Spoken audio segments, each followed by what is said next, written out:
Good morning.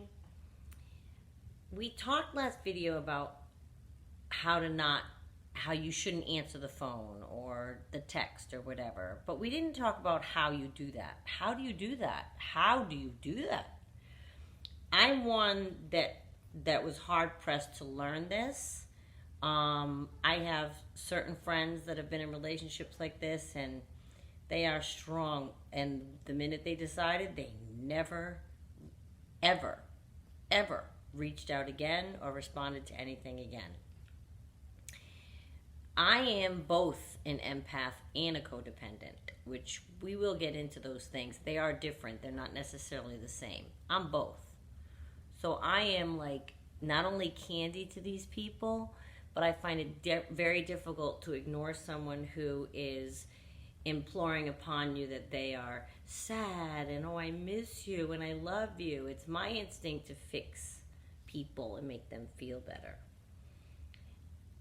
I think that the best way that I could help you in terms of how do you do it, how do you finally how do you not answer them? I used to say to my girlfriend, how do you not answer them? I don't understand. How do you do that?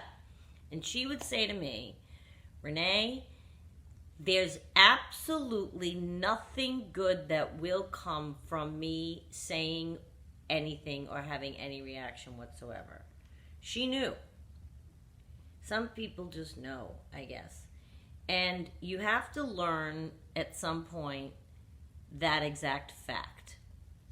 When you're dealing with a narcissist, I talked about how when they're reaching out to you, they just want a hit of narcissistic supply.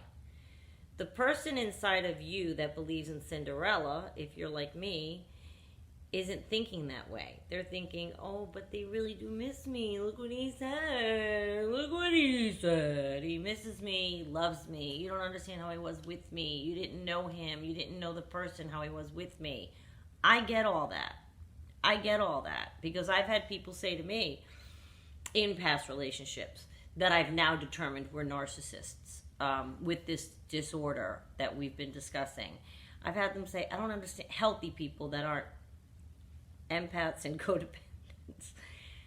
Why do you answer the phone? I don't get it. Just move on. I don't get it.